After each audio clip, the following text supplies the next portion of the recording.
Pardon the interruption, but I'm Mike Wilbon. Tony, today is World Goth Day. You ever go through a goth phase? Tony Kornheiser, not really. I just happen to look hot in a dog collar. Okay. Thank you. That has set a dangerous agenda for the show. Why? To have people conjuring up that image. Dog you know collar. what? We could have reality go to Google and see if there are any Dog images collar, of you in a dog collar. eyeshadow, dye your hair jet black, sweep it to the side, except for the stuff in the middle where you can't sweep it. Sweep. Except for that part. Welcome to PTI, boys and girls. We will get to the Spurs crushing the Thunder and former players suing the NFL over painkillers in a moment. But we begin today with Mark Cuban. The owner of the Dallas Mavericks was interviewed by Inc. magazine, and here is some of what he had said. I mean, we're all prejudiced in one way or the other. If I see a black kid in a hoodie and it's late at night, I'm walking to the other side of the street. And if on that side of the street there's a guy that has tattoos all over his face, white guy, bald head, tattoos everywhere, I'm walking back to the other side of the street. And the list goes on of stereotypes that we all live up to and are fearful of. And so in my businesses, try not to be hypocritical. You know, I know that I'm not perfect. I know that I live in a glass house and it's not appropriate for me to throw stones. And so when I run into bigotry in organizations I control, I try to find solutions. I'll work with people. I'll send them to training. I'll send them to sensitivity training. I'll try to give them a chance to improve themselves. It's part of my responsibility as an entrepreneur to try to solve it, not just to kick the problem down the road, because it does society, it does my company no good, it does my customers no good, it does society no good if my response to somebody and their racism or bigotry is to say, it's not right for you to be here, go take your attitude somewhere else. Well, Bon, some people found the more dynamic parts of this offensive. Do you? No.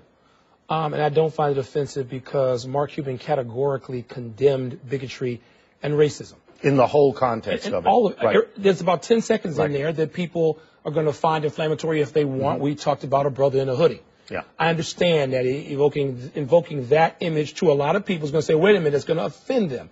But Mark Cuban, by the way, I talked to Mark Cuban today, Tony, and he said he had to do over again. He would not use that particular analogy out of respect for Trayvon Martin's family and apologizes to them if they are at all offended. But I don't see the offense here because in that he talks about what he does when he finds racism around him, bigotry around him in his own companies. He doesn't want to throw the baby out with the bathwater, if you know what I mean. I don't necessarily agree with all of that down the line because sometimes I want to throw the offending party out, like a certain owner, Donald Sterling, throw him out. Yeah. But I understand where Mark's going. I'm not offended. You know, we know Cuban and we like Cuban and we may be looking to excuse some of the things he said. I had a conversation today with a young black man who works at PTI, Daniel Light. And he said he was offended by this because he said, look, all he said was a black kid in a hoodie. That could be me. Whereas when he talked about a white guy with a shaved head and tattoos, that conjures up a very specific image. Whereas the first image is general. And I thought, you know, I hadn't thought of it that way at all. And so I understand why somebody like Daniel or a whole bunch of people out there could say, this is offensive to me. In the greater context, Cuban is talking about the prejudices that he has and the prejudices he wants to rid from his businesses. And the prejudices we all have. The point is, I think that we all have these prejudices. People are going to jump to Donald Sterling here. This is not, to me, Donald Sterling on any level. And I understand why the world we live in, everything is immediately parsed and everything, people jump and scream and go crazy about this. But I think in the whole context of it, I am not offended. Well, Tony, he speaks, first of all, there's nuance here and people need to, this is an emotional issue. Anytime you talk about race and bigotry and racism, there's emotion involved. People need to tamp down the emotion and listen to what Mark Cuban said. Don't just hear what you want to hear. There's a word that I would have used. Again, he rejected the notion of bigotry in anywhere in his life. I don't know what I understand when somebody says that they walk to the other side of the street. At my age, I've had it happen. I feel threatened a lot by groups of young people, white, black, Asian, Latino. I mean, I understand that.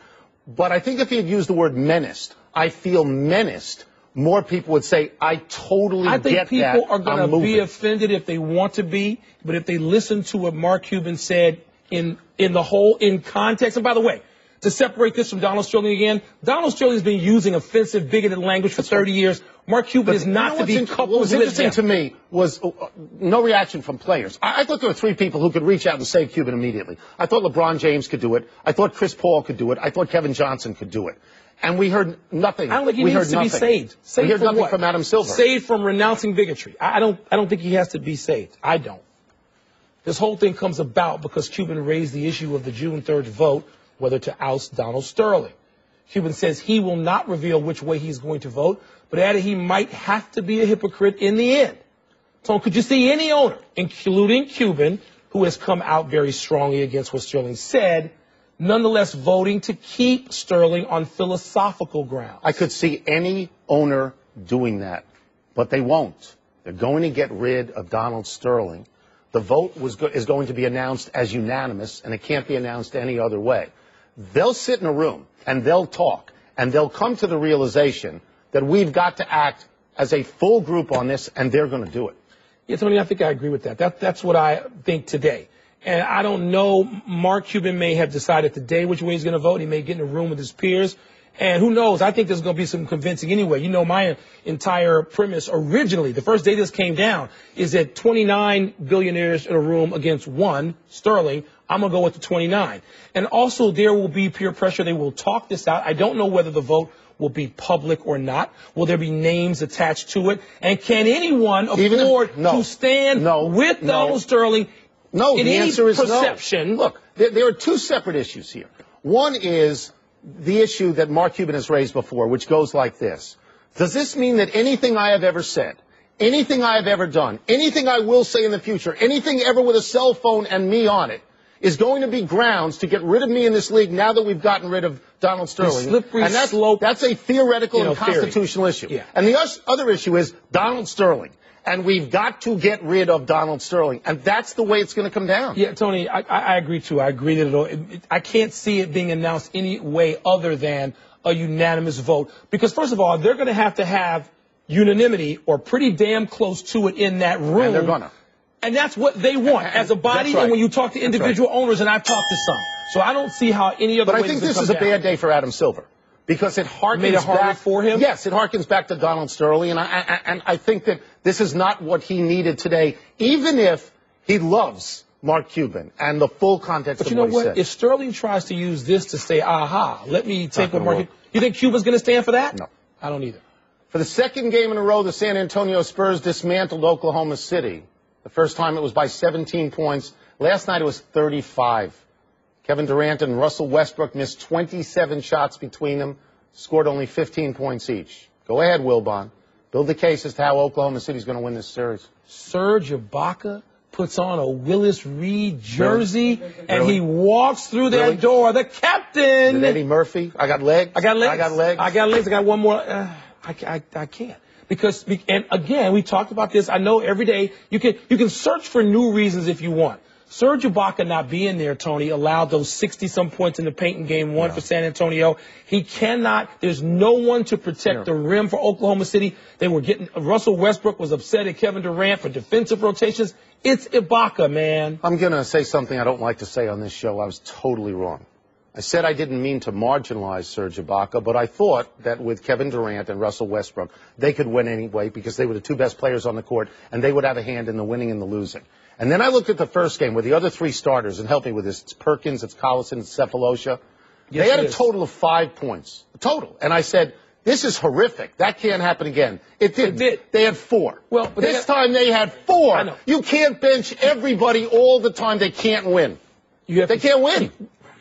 I think they can win Game 3. Okay. And then beyond that, I don't think they're going to get shut out in this series. I don't. But if they did, you would not be surprised. Well, I would be surprised. Because I think that Durant and Westbrook, yes, the two of them, in a Batman situation, can go out and get a game at home. But didn't Durant, after the game, didn't he seem discouraged to you last night? Yes, he did. Really discouraged. Here's why. Because he's missed Russell Westbrook in one series, okay? He's now missing Ibaka. They got rid of James Harden. I was wrong. I was wrong. You did marginalize him, by the way. You said Ibaka. I said I didn't mean to marginalize him. And then you did. But I was wrong. You did. We've got a couple of days now to digest a federal class action lawsuit filed by 8 retired NFL players against the league, accusing the NFL of supplying players with dangerous pain-killing and anti-inflammatory drugs. The lawsuit alleges that team physicians, quote, intentionally, recklessly, and negligently created and maintained a culture of drug misuse, substituting players' health for profit, close quote. Tone, this lawsuit, big deal, little deal, no deal? It's a big deal. It's the second really big lawsuit of its kind. And there's nobody on earth who is not going to believe that while players gobbled up these painkillers, they weren't told about the long-term effects of these painkillers. Everybody understands they weren't going to do that. The NFL needs to settle this one.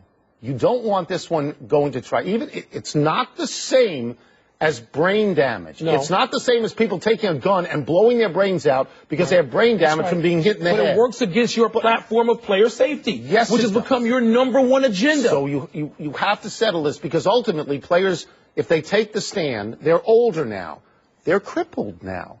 This is bad stuff has happened to them, and people will forget how eager they were to get back in the game. And why were they eager to get back? Because they thought their economic well-being was at stake, because they thought through decades, through generations of professional football and college football, that if they didn't get out there, they would be shunned. And I agree with that. I know some of the guys whose names are on this lawsuit. They felt this way. Mike, you felt that way in high school. Everybody who plays the sport feels that way. The difference is, Tony, when you do this at that level, we know players who now we try to play golf with, and they can stumble and fall on. They can't even walk. And these were the biggest, strongest, toughest men. But they feel they were pressured to do this and had withheld from them information that these things were dangerous. I don't know that they were so much pressured, because I think they were very willing to do it. They think they were. The one thing that works against them, because, again, this is not a brain damage circumstance that leads to a suicide. The one thing that works against them is that all of us seek relief from pain. I can't play golf without Celebrex. God knows what you take all the time. and the culture that we live in says it's okay. No one forces us. I don't look at you and say, if you're not on the first tee, you're shirking your responsibility. You're a slacker. Over the counter. The culture that we live in says, if you can kill the pain, kill the pain. But what does the football culture say? And how many times more? Exponentially. That's why I think they got to settle it. Let's take a break. Coming up, the Chicago Blackhawks have a third period to forget. I'm trying to forget it. Plus, a game-ending balk. Really, that? I didn't see that. And a nonchalant grab. What's the word? Is next. Lyrica instead of Celebrex. Remember Vioxx? Oh! The next big thing. The next new kid. The next overnight sensation. The next rookie. One to watch. The next Hall of Famer. The next intimidator, the next six-time, the next king. Next. Who's next? Let's find out. Names are made here. The History 300 at Charlotte, Saturday at 2:30 Eastern on ABC. It's time for What's the Word? Whip out your dictionary and play along, kids. Word up, Reali, what's first? Word up, guys. It's totally blank that the Blackhawks gave up 5 goals in the third period last night to the Kings. It's dismissible. The Kings are a good team. This is a hard series. This is the Western Conference Finals, all right? They lose the first game in Chicago. They're down 2-0 in this game, and they crank it up. I'm not going to say it's a choke or a collapse by the Blackhawks. I'm not going to disrespect the Kings in that way, but I think this will have nothing to do with the rest of the series. Hockey players understand there are bad periods. It is dismissible. And Tony, trying to dismiss it. I was so angry at this game last night because the Blackhawks were up 2 goals. But you know what? The Kings knew they had to win that game. You're right. Yes. But it's still wasteful on the Blackhawks' part. They were not only up 2-0. They had about 5 chances to make it 3-0. And 3-0, then you can sort of sit on the lead. But they tried to sit on a 2-goal lead, which didn't work even at home. And Corey Crawford, who has been brilliant in the postseason, who had given up 3 goals in the previous 3 games, just gave a bushel full, but it happens. The Blackhawks have won 7 straight games at home. Been great. They've been for good. LA. Quick has been really good too. Wasteful. Next. It's a blank that what Al Albuquerque did cost the Tigers the game yesterday. It's a sigh. He balked. he broke the rule on the balk. You watch this 2 or 3 times, you don't even see the balk. But that's what happens. He actually balked the winning run in, and it's an anticlimactic ending. It's a game with 21 runs. It goes 13 innings. The Tigers took the lead in the top of the. I mean, you go home and you go, what happened? Because you saw, you go, this is not the way it's supposed to end. A sham, a mockery, a Travis mockery. Oh, that's what it is. Woody Allen. I know you. Give me come on. You're Woody Allen. He didn't deceive anybody. I know what you can go by the letter of the rule. You can also go by intent. And we usually see umpires judge this by, sort of the spirit of the rule. There was no deception involved. You don't make. But you saw the batter. The batter screamed right away. It's a balk. It's a balk. So the batter made the call for him. Yeah. Well, they have a flight. They have a flight to catch, right? That's it. They had to get to another city, and it's time to fly. Lost? It's time to go. They lost? Ridiculous. Really? Next. One of yours, Wilbon, and one of mine, and namesake for me and Tony. Anthony Rizzo is blanked for swinging at pitches that hit him. He is mulish. Clearly, he doesn't learn. This happened 3 times in a 24-hour period. I mean, you swing at these pitches, you look like a dope. Because when you swing and get hit, you don't even get first base. The second was not anywhere close to the bat either. This is why with mules, you bang a mule in the head 9 times. The mule just sort of stands there. Hence the phrase "stubborn as a mule." Yeah. I don't get this at all. Is this what the Cubs are looking for? Is this what they're looking for? Rizzo was one of our primary prospects. He's a building block. Yes, really? He is. But he's being here. He's being lefty. This is a left hand. You never see a right-handed batter look that crazy and swing at that kind of pitch. And he's got a sweet swing, and he can hit it a long way. I was at Wrigley for his very first home run in the majors last year. You can't swing at those pitches. Not 3 times. It's gonna hit 3 you. times. His left side of your brain is clouding everything. It's insane. What are you doing? You look like you That's look like a career thing. He had to happen 3 times in 24 hours. Period. Next. Lefty. And no mules were harmed in that discussion. We do not condone banging mules. I'm not condoning that at all. This last one, this Red Sox fan gave a blank effort for the foul ball. He gave a too cool for school effort. He doesn't even move. The ball bounces up into his lap, and he wants to appear very casual, completely unaffected by what happens. Willie Mays, basket catch. He gives the ball to the woman next to him as if he is bestowing diamonds and pearls, and they mean nothing to him. To me, this is just people are going to say this is really cool. I'm going to tell you it's a little bit too studied for me. A little too studied. The problem here is he's wearing a Hartford Whalers T-shirt. That's the big problem. Let's update your wardrobe, son. I mean, we can do a little bit better than that. It was economical. He literally, you can't study. You can't study it because you don't know if foul ball's coming to you. Did you see him? Not in that position. Look how cool I am. Look what I'm going to do with this ball. I'm going to hand it to this woman. No, I don't agree with you on that, Tony. He can't know it's coming, but he didn't move. You practice. You sit in front of the mirror all day long. What do you practice? What if the ball falls into my lap? What if it hits you in the head? Losing is cornathema to me. Anathema. Good word. Time for a break, but on the way, a look back at the time Drake, your boy, got called out by a billionaire. What if you get rid of that Hartford Whaler jersey? Plus, Greg Oden, Prince Fielder, we got injury updates. Greg Oden again? Well, updates. Oh. Because he's been injured off, as we like. But not lately? Off. But not lately. Happy time, people. Happy 86th birthday, T. Boone Pickens. Sports fans know him as the money guy behind Oklahoma State. Pickens made his money in the oil business. And a couple of years ago, when the rapper Drake tweeted, quote, "The first million is the hardest," Pickens responded by saying, quote, "The first billion is a hell of a lot harder," unquote. Was it for you, Wilbon? Yeah, doesn't he seem like a good-natured J.R. Ewing type? T. Boone Pickens? T. Boone Pickens, yeah. Absolutely. First billion. How about that? Like him to give me some money. Happy anniversary, Portland Trailblazers. On this day 7 years ago, you won the NBA lottery and eventually drafted Greg Oden. Oden's medical problems are given far more space than they should. But now comes news Oden may make his playoff debut with the Heat on Saturday. He may also get a championship ring ahead of the man who was the second pick 7 years ago, Kevin Durant. Wow, I hadn't thought of that. I hope Oden plays. I root for him. I know you do. I want to see him in a playoff game. And, Tony, he might be able to help. You root for the Cubs, too. These are the kinds of people you root for. I'm serious. Speaking of the Cubs, happy trails to yet another win for Jeff Samardzija. That's my catcher. The Chicago bullpen blew another game that Samardzija excelled in yesterday against the Yankees. Samardzija is 0-4 on the season, but leads the majors in ERA among starters at 146. Wilbon, in the history of baseball, he has the lowest ERA among pitchers with 10 starts and no victories. Why on earth do your Cubs want to trade him? It's preposterous to me, and I talked to Samardzija in Chicago recently, and it's preposterous to him. He doesn't want to go anywhere. He wants to be there and know he's going to be there. And you're trying to build a staff. He's 40. And this guy's young enough. He's talented enough. People there love him. His teammates seem to love him. The hell are they doing?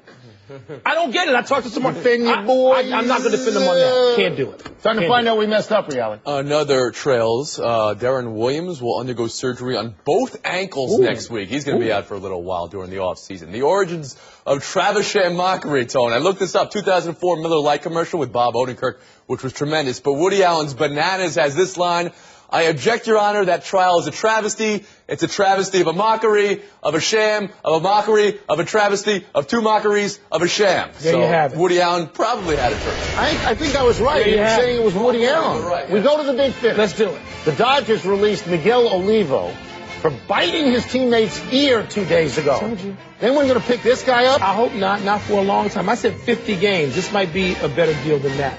The Fort Worth Star-Telegram says Prince Fielder is seriously considering having season-ending neck surgery. Can the Rangers survive that? Well, they're 7.5 behind Oakland now. They're behind the Angels. No. The answer is no. I don't think they can. UConn announced a new 5-year deal with basketball coach Kevin Ollie. Are the NBA doors now closed? Well, he got no lawyer who didn't leave an out for NBA teams who might want to interview Kevin Ollie. I bet he did. The Lakers interviewed Byron Scott for their head coaching job. See Scott getting that job? You know, I don't know who's going to get the job. He's family. Scott, he is family. It makes sense, but it is not a high-profile job now. I'd like him. I hope he gets it. Last one. The Canadiens will start third-string goalie Dustin Tokarski tonight. Will that get the Habs a win? 11 career starts going against the Rangers in the Garden. Doesn't sound real Tokarski, 0.0. Good story. Good story if he doesn't. We're out of time. I'm trying to do better the next time, and I'm Tony Kornheiser. I'm Mike Wilbon. Same time tomorrow, Knuckleheads. Check out the PTI podcast on iTunes. Arthur Gelb. Thank you. PTI. The next big thing. The next new kid. The next overnight sensation. The next rookie. One to watch. The next Hall of Famer. The next Intimidator. The next 6-time. The next King. Next. Who's next? Let's find out. Names are made here. The History 300 at Charlotte. Saturday at 2:30 Eastern on ABC.